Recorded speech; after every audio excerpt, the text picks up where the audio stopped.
પાલીતાણામાં રાજ્યના પૂર્વ મુખ્યમંત્રીએ કાળભૈરવ મંદિર ખાતે યજ્ઞમાં આહુતિ આપી। પાલીતાણામાં કાળભૈરવ મંદિર ખાતે રાષ્ટ્રીય કલ્યાણ કાળભૈરવ યજ્ઞનું આયોજન કરાયું, જેમાં પૂર્વ મુખ્યમંત્રી વિજય રૂપાણીએ પણ હાજરી આપી। રૂપાણીએ કાળભૈરવ મંદિર ખાતે હવનમાં આહુતિ આપીને દર્શન કર્યા, સાથે જ રાજ્યવાસીઓને દિવાળી અને બેસતા વર્ષની શુભેચ્છા પાઠવી। લગભગ છેલ્લા ઘણા વર્ષોથી કાળી ચૌદસના દિવસે કાળભૈરવ દાદાના હવન માટે અને દર્શન માટે આવવાનું મને સૌભાગ્ય પ્રાપ્ત થાય છે। આ વર્ષે પણ પાલીતાણા આવ્યો છું અને બધાને દિવાળીની ખૂબ ખૂબ શુભકામનાઓ। हर मुश्किल से मुश्किल मौके पर अपने इस सामर्थ्य को सिद्ध किया है।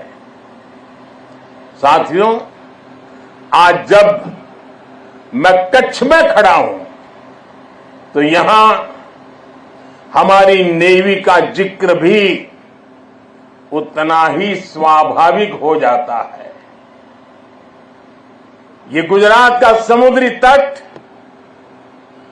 देश की बहुत बड़ी ताकत है, इसलिए यहां की समुद्री सीमा भारत विरोधी षड्यंत्रों का सबसे ज्यादा सामना करती है। कच्छ के इसी क्षेत्र में भारत की अखंडता का उद्घोष करती ये सर क्रीक भी है। अतीत में इस क्षेत्र को रणभूमि बनाने की कोशिशें भी हुई। देश जानता है सर क्रीक पर दुश्मन की नापाक नजरें कब से टिकी है, लेकिन देश निश्चिंत भी है, क्योंकि सुरक्षा में आप तैनात है।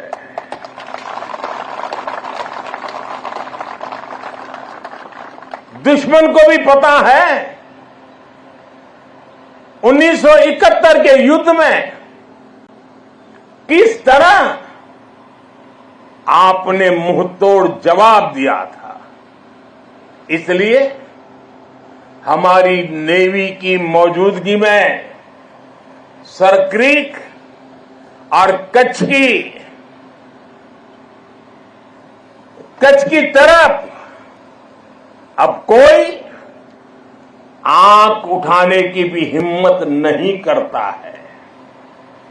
साथियों, आज देश में एक ऐसी सरकार है जो देश की सीमा के 1 इंच से भी समझौता नहीं कर सकती। एक समय था जब डिप्लोमेसी के नाम पर सर क्रीक को छल से हड़पने की पॉलिसी पर काम हो रहा था। मैंने तब गुजरात के मुख्यमंत्री के रूप में भी देश की आवाज को बुलंद किया था। और इस क्षेत्र में आज मैं पहली बार नहीं आया, मैं इस क्षेत्र से परिचित रहा हूं, कई बार आया हूं, बहुत आगे तक जाकर के आया हूं। इसलिए आज जब हमें जिम्मेदारी मिली है तो हमारी नीतियां हमारी सेनाओं के संकल्पों के हिसाब से बनती है। हम दुश्मन की बातों पर नहीं, हमारी सेनाओं के संकल्पों पर भरोसा करते हैं। साथियों, 21वीं सदी की जरूरतों को देखते हुए आज हम अपनी सेनाओं को, हमारे सुरक्षा बलों को आधुनिक संसाधनों से लैस कर रहे हैं। हम हमारी सेनाओं को विश्व की सबसे आधुनिक मिलिट्री फोर्सेस की कतार में खड़ा कर रहे हैं। हमारे इन प्रयासों का आधार है रक्षा क्षेत्र में आत्मनिर्भर भारत। अभी कुछ ही दिन पहले यही गुजरात के वडोदरा में C295 फैक्ट्री का उद्घाटन हुआ है। आज विक्रांत जैसा made in India aircraft carrier देश के पास है। आज भारत में अपनी सबमरीन बनाई जा रही है। आज हमारा तेजस फाइटर प्लेन वायुसेना की ताकत बन रहा है। हमारा अपना 5th जनरेशन फाइटर एयरक्राफ्ट बनाने का काम भी शुरू हो चुका है। पहले भारत की पहचान हथियार मंगाने वाले देश की थी। आज भारत दुनिया के कितने ही देशों को डिफेंस उपकरण एक्सपोर्ट कर रहा है।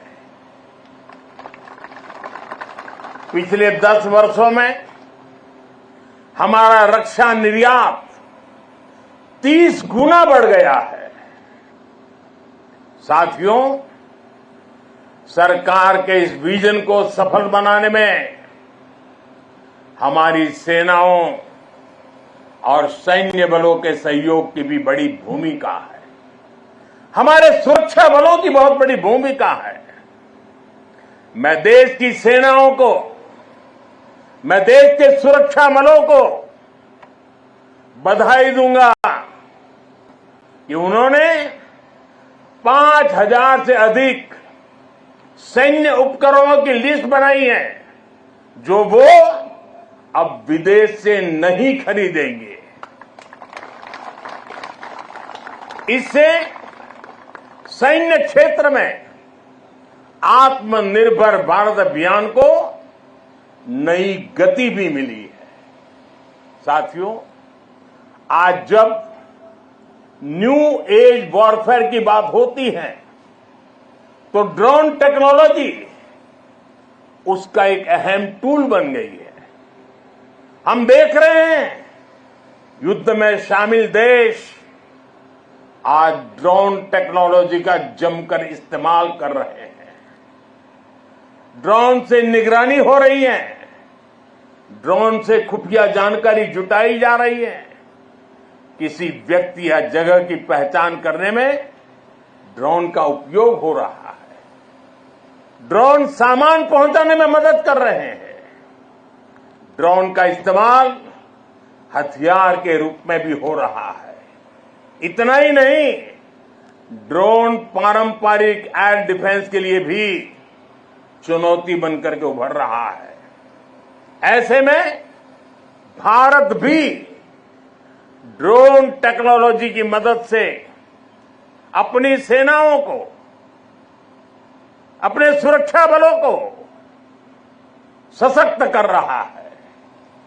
सरकार आज 3 सेनाओं के उपयोग में आने वाले प्रीडेटर ड्रोन खरीद रही है। ड्रोन के इस्तेमाल से जुड़ी स्ट्रेटेजी बनाई जा रही है और मुझे खुशी है कि कई भारतीय कंपनियां पूरी तरह से स्वदेशी ड्रोन बनाने में भी लगी है। ढेर सारे स्टार्टअप मैदान में आए हैं। साथियों, आज युद्ध की प्रकृति बदल रही है। आज सुरक्षा के विषय भी नए नए पनपते जा रहे हैं। भविष्य की चुनौतियां और जटिल होंगी।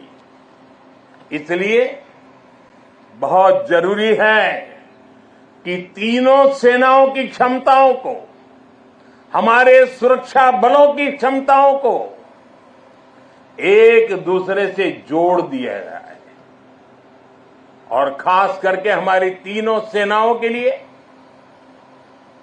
उनका प्रदर्शन, इस जोड़ने के प्रयास के कारण उनका सामर्थ्य कई गुना बेहतर हो जाएगा। और मैं कभी कभी कहता हूं कि एक आर्मी, एक एयरफोर्स और एक नेवी हमें एक नजर आते हैं, लेकिन उनका जब संयुक्त अभ्यास होता है तो एक नहीं 111 नजर आते हैं। सेनाओं के आधुनिकीकरण की इसी सोच के साथ chief of defence staff CDS की नियुक्ति की गई है। इसने देश की सेनाओं को मजबूत करने में बड़ी भूमिका निभाई। अब हम इंटीग्रेटेड थिएटर कमांड की दिशा में बढ़ रहे हैं। इंटीग्रेटेड थिएटर कमांड के लिए एक ऐसा मैकेनिज्म तैयार कर लिया गया है जिससे सेना के तीनों अंगों के बीच और बेहतर तालमेल होगा। साथियों, हमारा संकल्प है नेशन फर्स्ट, राष्ट्र प्रथम।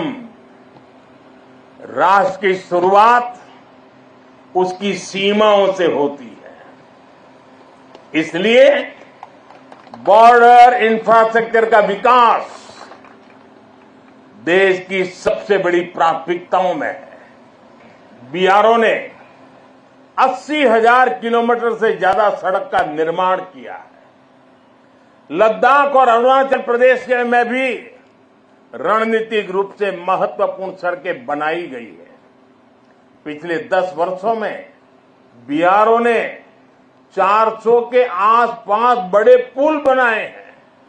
आप जानते हैं, देश के सबसे दूर दराज के इलाकों में ऑल वेदर कनेक्टिविटी के लिए हमारी सेनाओं के लिए टनल कितनी महत्वपूर्ण है।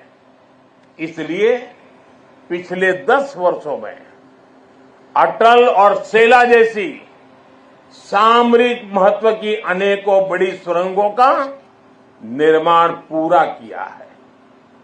बीआरओ देश के अलग अलग हिस्सों में टनल बनाने के काम को तेज गति से पूरा कर रहा है। साथियों, हमने सीमावर्ती गांवों को आखिरी गांव मानने की सोच भी बदली है। आज हम उन्हें देश का प्रथम गांव कहते हैं। आखिरी गांव नहीं, वो प्रथम गांव है। वाइब्रेंट विलेज योजना के तहत देश के प्रथम गांवों का विकास किया जा रहा है। वाइब्रेंट विलेज यानी सीमा पर बसे ऐसे वाइब्रेंट गांव जहां वाइब्रेंट भारत के प्रथम दर्शन हो। हमारा देश का तो ये विशेष सौभाग्य है कि हमारे ज्यादातर सीमावर्ती इलाकों को प्रकृति ने विशेष आशीर्वाद दिया है। वहां पर्यटन की अपार संभावनाएं हैं।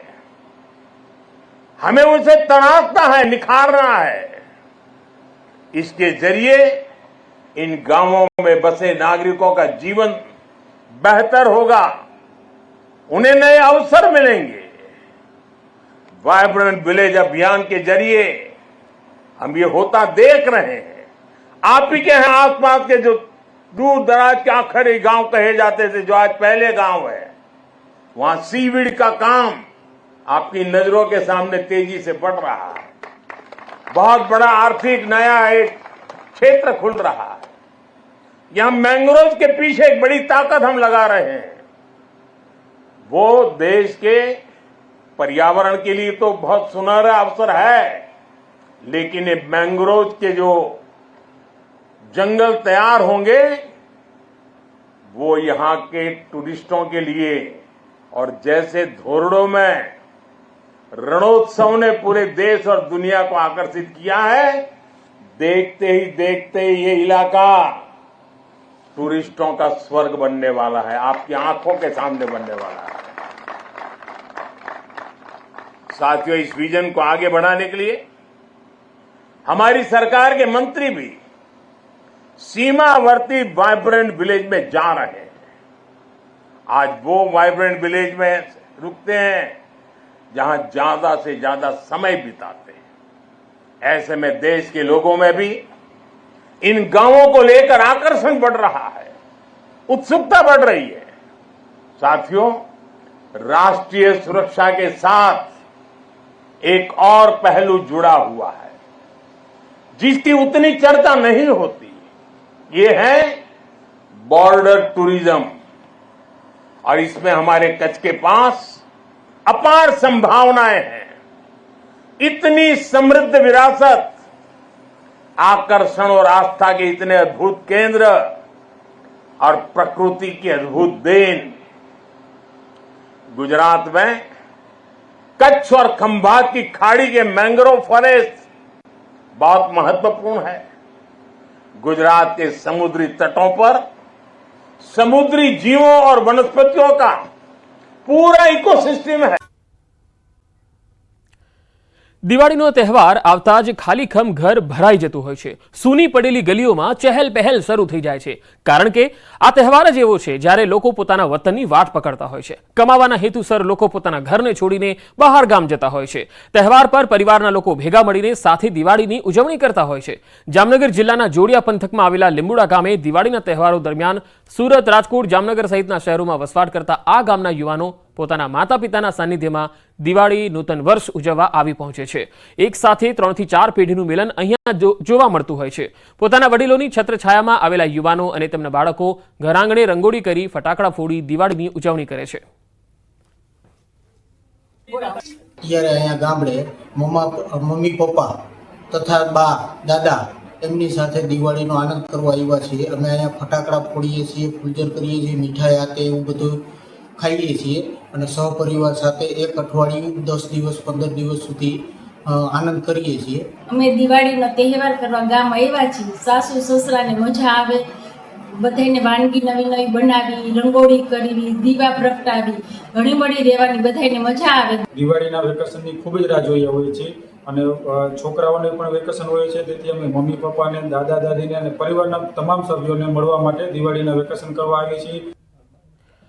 રાજ્યભરમાં ધામધૂમથી દિવાળી પર્વની ઉજવણી કરાઈ રહી છે, ત્યારે દિવાળીમાં શહેરી વિસ્તાર કે પછી અન્ય દેશોમાં નોકરી ધંધો કરતા લોકો પોતાના વતન પહોંચી દિવાળી મનાવી રહ્યા છે। ત્યારે ગીર સોમનાથ જિલ્લાના ગ્રામ્ય વિસ્તારોમાં પણ લોકો અન્ય શહેરોમાં સ્થાયી થયા છે। તેઓએ પણ પોતાના ગામડાઓમાં પહોંચીને દિવાળી પર્વની પરિવાર સાથે ઉજવણી કરી। ગામડાની શાંતિ અને શુદ્ધ આબોહવા સૌ માણી રહ્યા છે। ખાસ કરીને ગ્રામ્ય વિસ્તારમાં દિવાળીની ઉજવણીનો અનોખો માહોલ જોવા મળે છે। ત્યારે બહેનોએ રંગોળી પૂરીને પરિવાર સાથે દિવાળીના તહેવારની ઉજવણી કરી। બીજી તરફ બાળકોએ પણ ફટાકડા ફોડીને ઉજવણી કરી।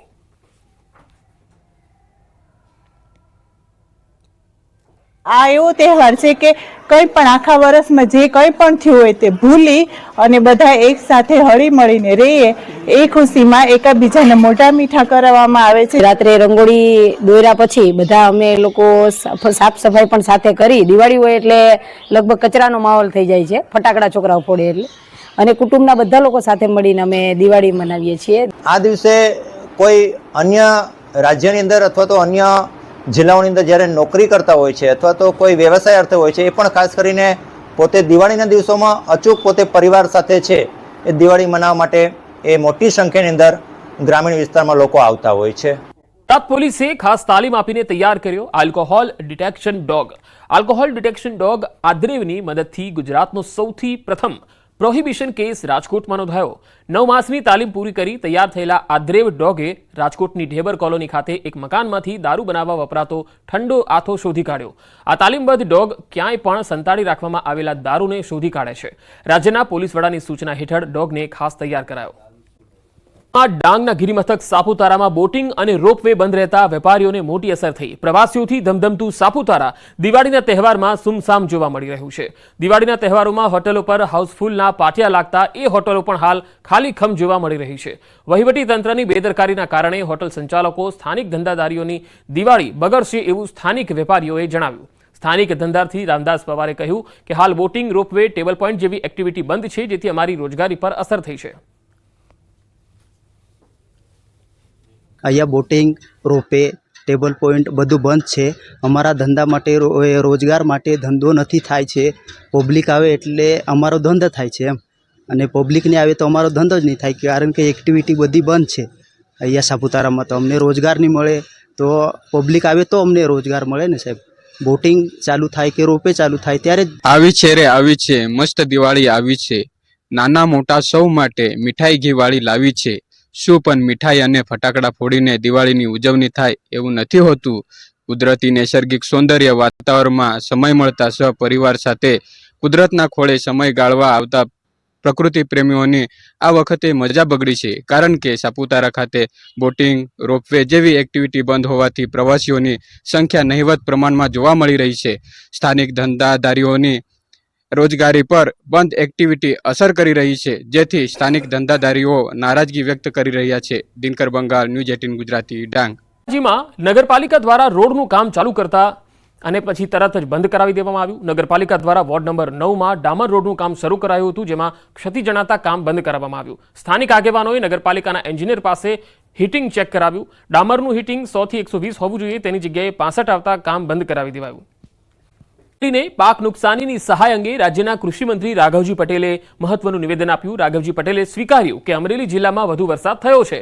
આ વરસાદથી અમરેલીના ખેડૂતોને મોટા પાયે નુકસાન થયું છે.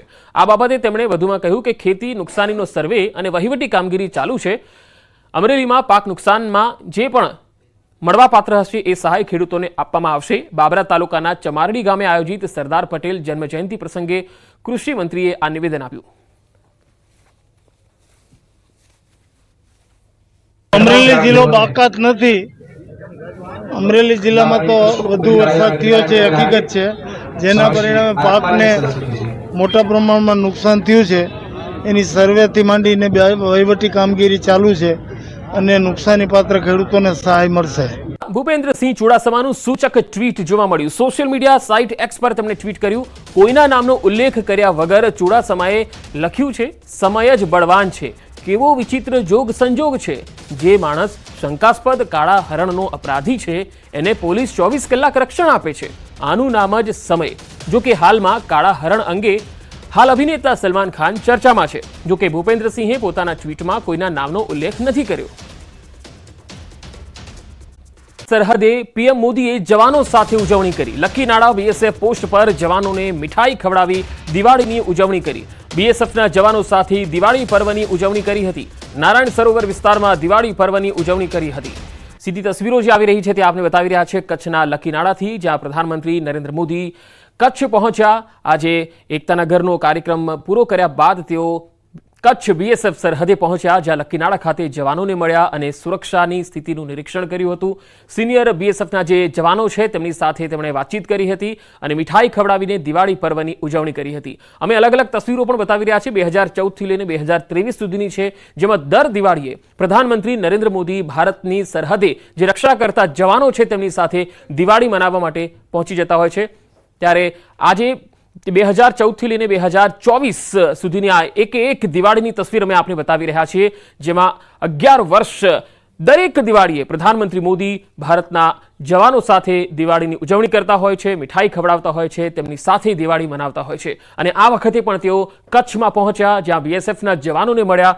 અચાનક તેમનો જે કાર્યક્રમ છે એકતાનગર કેવડિયાથી સીધો કચ્છનો જોઈ અને તેઓ જવાનો પણ ખૂબ જ હરખાયા, કારણ કે ભારતની સરહદ ઉપર જે રક્ષા કરે છે જવાનો, તેમની દિવાળી તો સરહદ ઉપર જ થતી હોય છે. તેઓ તેમના પરિવારજનોને પણ નથી મળી શકતા હોતા. તેઓ ભારતની રક્ષા કરે છે, દેશવાસીઓની રક્ષા કરે છે. ત્યારે આવા જવાનો સાથે પીએમ નરેન્દ્ર મોદી જ્યારે સરહદે પહોંચ્યા ત્યારે આ જવાનોમાં પણ હરખ જોવા મળ્યો. પ્રકાશનું પર્વ દિવાળી ઉજવી રહ્યો છે, ત્યારે ભુજના બીએસએફ હેડક્વાર્ટરમાં પણ દિવાળીની ઉજવણી કરવામાં આવી. સાંસદ વિનોદ ચાવડા અને ભાજપના કચ્છ જિલ્લાના પ્રમુખ દેવજી વરચંદ દ્વારા જવાનોને મીઠાઈનું વિતરણ કરવામાં આવ્યું. સાંસદ વિનોદ ચાવડાએ જણાવ્યું કે રક્ષાબંધન અને દિવાળી અમે દર વર્ષે સૈનિકો સાથે મનાવીએ છીએ અને સેનાના જવાનોનો આભાર વ્યક્ત કરીએ છીએ. આ દિવાળી પર લગભગ 1000 કિલોથી વધુ મીઠાઈ જવાનોને પહોંચાડવામાં આવી. ત્યારે આ પ્રસંગે સેનાના જવાનોએ રાજકીય નેતાની આવી ઉજવણીને લઈ આભાર વ્યક્ત કર્યો. સાથે જ ગર્વની લાગણી પણ અનુભવી હતી.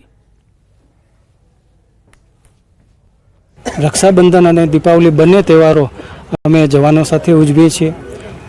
આજે 1000થી વધારે કિલો મીઠાઈ સરહદના દરેક જવાનના હાથમાં પહોંચે એમને એક પોતાના પરિવારની અનુભૂતિ થાય, આનંદ થાય અને એ પ્રકારે અમે કાર્યક્રમ દર વર્ષે ઉજવતા આવ્યા છીએ। भावनाओं को समझा उन्होंने जो है, और हमारे साथ हर साल आके जो है एमपी साहब आते हैं और हम लोग को जो है बधाइयाँ देते हैं, मिठाइयाँ देते हैं और घर के बारे में जो है बताते हैं कि हम आपके साथ हैं, हर कदम आपके साथ चलते हैं। बहुत गर्व होता है सर हम लोगों को जो है।